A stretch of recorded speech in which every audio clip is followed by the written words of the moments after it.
Sabem quem é o líder do Brasileirão depois de 11 rodadas? Flamengo. Flamengo é o meu real. Fala galera do UOL Esporte, eu sou Igor Siqueira, repórter do UOL, e o Tite tá certo, tá? O Flamengo é quem tem um pontinho à frente do Palmeiras e tá liderando o campeonato depois das 11 partidas disputadas até o momento. Inclusive, depois dos jogos desse final de semana, é a primeira vez que essa polarização aí se concretiza, né, na tabela do campeonato, um em primeiro, o outro em segundo, sem que qualquer outro clube separe flamenguistas e palmeirenses nessa disputa aí pelo topo do campeonato. O Flamengo já estava de forma mais constante nesse ambiente aí, nesse topo da tabela nas últimas rodadas, e o Palmeiras vem pegando o elevador ao longo do campeonato para chegar até esse estágio atual, um em primeiro, o outro em segundo, nesse campeonato que promete ser disputadíssimo.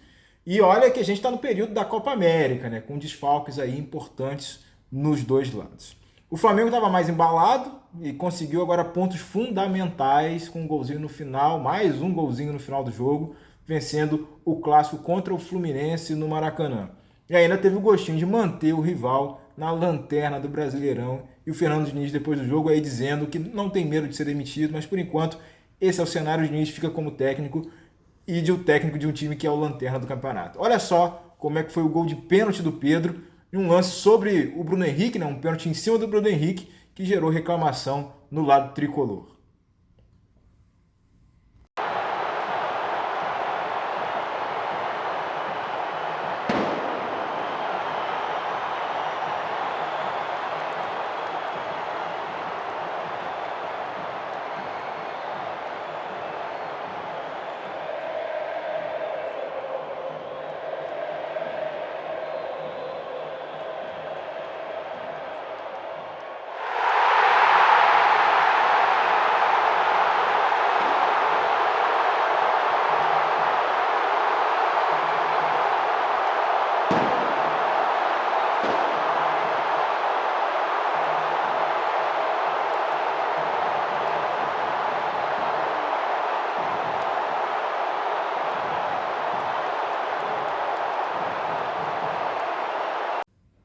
Já o Palmeiras venceu o Juventude por 3-1 no jogo que marcou o retorno de Dudu aos gramados, o reencontro do meio atacante Dudu aí com a torcida palmeirense, depois de toda aquela confusão, aquele imbróglio, o impasse envolvendo a proposta dele para o Cruzeiro. E no final das contas, Dudu rejeitou e, até contrariando o desejo revelado pela presidente Leila Pereira, acabou ficando no Palmeiras e foi, claro, abraçado pela torcida aí, o Dudu, que é um ídolo do clube nesses últimos anos.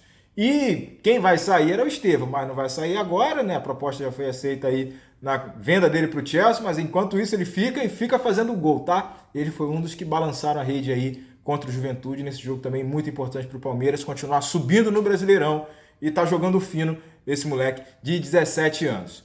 E olha só nesse vídeo aí agora como é que foram os gols do Palmeiras, e com detalhe do lance do terceiro gol. O Juventude reclamou ali de uma falta do Zé Rafael, mas a arbitragem achou que não foi nada, mandou seguir e o gol foi validado. Veja só, se liga só nos lances aí importantes dessa partida no Allianz Parque.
Flamengo e Palmeiras só estão juntinhos ali na tabela, primeiro e segundo lugar, porque o Botafogo perdeu para o Criciúma. É isso mesmo, o Botafogo zebra, uma das zebras nessa rodada do Brasileirão. Perdeu para o Criciúma fora de casa, o Botafogo, por 2-1. E a preocupação, ainda além do resultado em si, fica por conta de uma lesão que o Júnior Santos, um dos atacantes principais do time nessa temporada, o Júnior Santos sofreu uma lesão durante o jogo e é motivo sim de atenção por parte do departamento médico do Botafogo. Olha só o que aconteceu lá no estádio Heriberto Rios com a vitória por 2-1 do Criciúma sobre o Botafogo.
Falando sobre outro time alvinegro, a crise ainda está forte no Corinthians, dentro e fora de campo, mas menos mal para o Timão, que nessa rodada veio um empatezinho aí também nos acréscimos contra o Atlético Paranaense lá em Curitiba.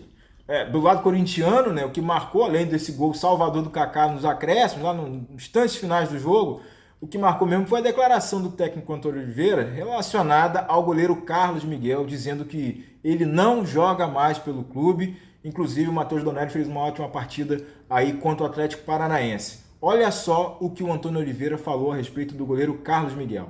Toda essa situação te incomodou? Incomodou a diretoria? Você esperava uma atitude diferente do Carlos Miguel? E ele ainda pode jogar com a camisa do Corinthians ou já é página virada? Não, o Carlos Miguel não joga mais no Corinthians, portanto, e nessa perspectiva falo como líder deste grupo, portanto, e já o disse e já falei antes na entrevista rápida no pré-jogo de que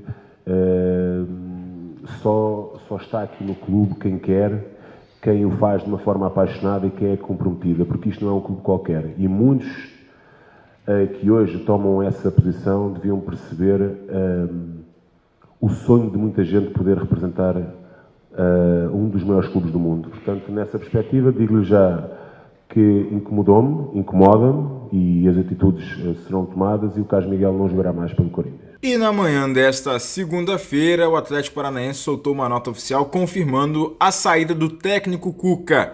Em nota, o clube disse que após a partida de ontem contra o Corinthians, o técnico Cuca solicitou a sua saída do comando da equipe profissional do Atlético Paranaense e o pedido foi aceito pelo clube nesta manhã de segunda-feira. A equipe principal do Atlético Paranaense será comandada interinamente pelo auxiliar técnico Juca Antonello. A gente vai ver os gols então, portanto, desse jogo. Atlético Paranaense 1, Corinthians também 1.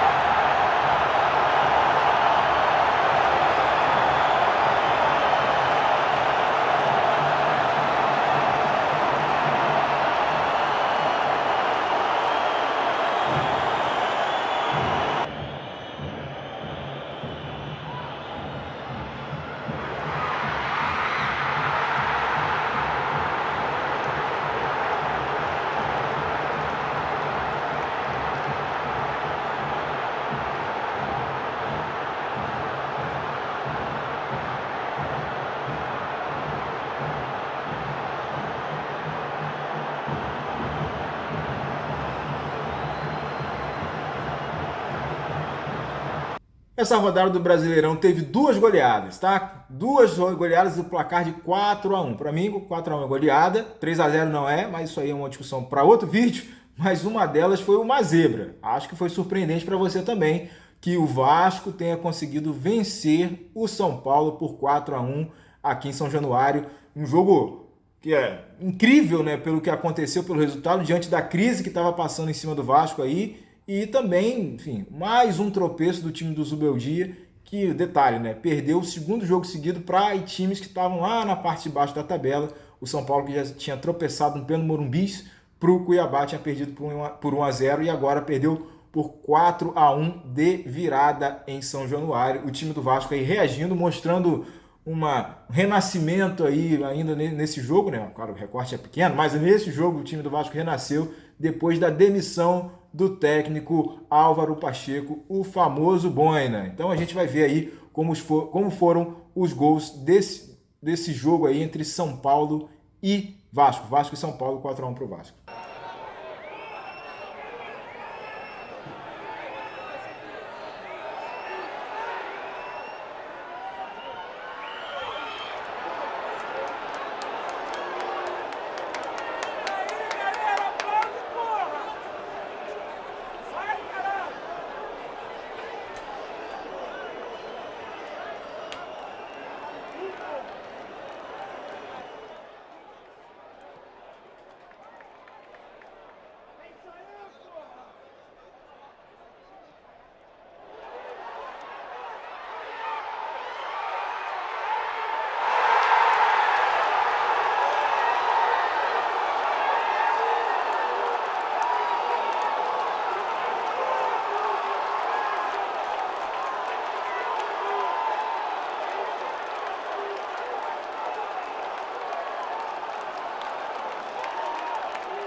E por falar no São Paulo, sabe quem tá do outro lado da moeda bem feliz com um tricolor aí? É Rogério Ceni e o Bahia, que juntos fizeram 4-1 no Cruzeiro, e esse time tá com um tempero interessante nesse ano, hein?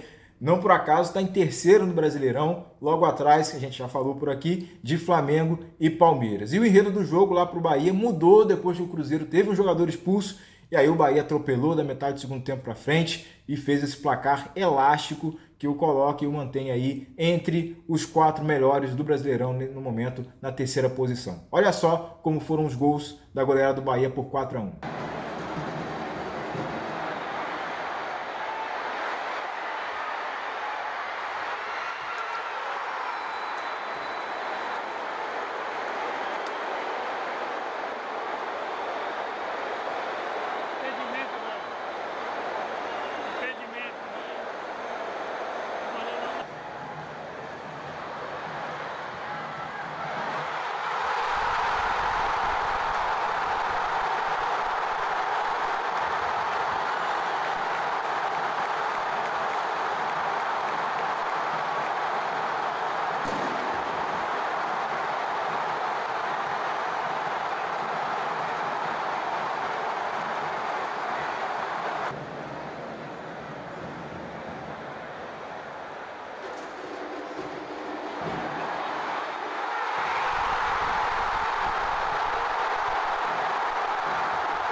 A rodada ainda teve o clássico Grenal e o Internacional venceu o Grêmio por 1-0, deixando o time do Renato Gaúcho lá na zona de rebaixamento, ali quase dividindo a lanterna com o Fluminense, numa situação que é tensa, complicada para o Grêmio, que continua jogando fora dos seus domínios, né? Tá fora de Porto Alegre, assim como o próprio Internacional, e o Grêmio, e a diferença, né, a ressalva no meio disso tudo é que ainda tem 2 jogos a menos do que os demais concorrentes, sobretudo a galera que está ali na parte de baixo da tabela.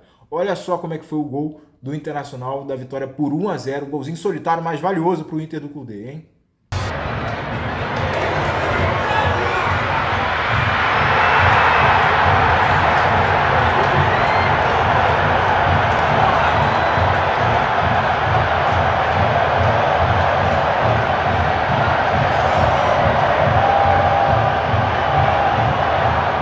A rodada ainda teve um empate por 1-1 entre Atlético Mineiro e Fortaleza e um empate por 0-0 entre Cuiabá e Atlético Goianiense. E agora vamos então à classificação do Brasileirão depois dos jogos da 11ª rodada, hein? 11 jogos até aqui para a maioria dos times e o líder é o Flamengo com 24 pontos, o Palmeiras está em segundo com 23 pontos, o Bahia é o terceiro, tem 21 pontos, o Botafogo está em quarto com 20 pontos, Atlético Paranaense está com 19 pontos na 5ª posição. Red Bull Bragantino é o 6º colocado, fechando o G6 aí com 18 pontos.